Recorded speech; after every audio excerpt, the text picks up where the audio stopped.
ચાલો વિદ્યાર્થી મિત્રો, આજે આપણે પેરેગ્રાફ નંબર 19 અવર લાઇબ્રેરી વિશે સમજીએ. તો સૌથી પહેલાં આપણે એના સ્પેલિંગો જોઈએ. તો સૌથી પહેલાં છે લાઇબ્રેરી, એટલે ગ્રંથાલય કે પુસ્તકાલય. થર્ડ ફ્લોર એટલે ત્રીજો માળ. કપબોર્ડ્સ એટલે કબાટો. ન્યૂઝપેપર્સ એટલે વર્તમાનપત્રો. મેગેઝિન્સ એટલે સામાયિકો. લાઇબ્રેરિયન એટલે ગ્રંથપાલ એટલે કે પુસ્તકાલયનું સંચાલન કરનાર. બિગ એન્ડ એરી મોટી અને હવા ઉજાસવાળી. સ્ટોરી બુક્સ એટલે વાર્તાના પુસ્તકો. યુઝફુલ એટલે ઉપયોગી. ચાલો હવે ફકરાને સમજીએ.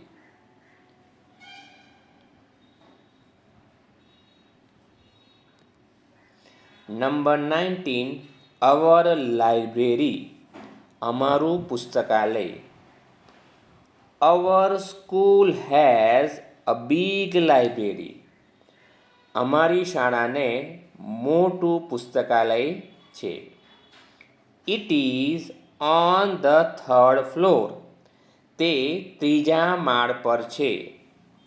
ઇટ ઇઝ બિગ એન્ડ એરી તે મોટી અને હવા ઉજાસવાળી છે.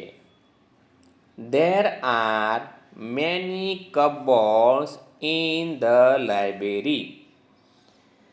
લાઇબ્રેરીમાં ઘણા કબાટો છે. There are more than 5,000 books in the library. પુસ્તકાલયમાં 5,000 કરતાં પણ વધારે પુસ્તકો છે. There are newspapers and magazines too. વર્તમાનપત્રો અને સામાયિકો પણ છે. There are tables and chairs in the library.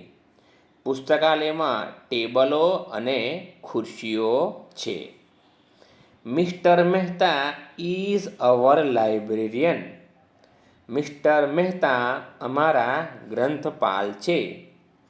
V go to the library to read story books, newspapers and magazines. અમે લાઇબ્રેરીમાં વાર્તાના પુસ્તકો, સમાચારપત્રો અને સામાયિકો વાંચવા જઈએ છીએ. It is very useful two અસ તે અમારા માટે ઘણું ઉપયોગી છે. તો આ રીતે તમે ફકરાનું વાંચન કરી શકો છો.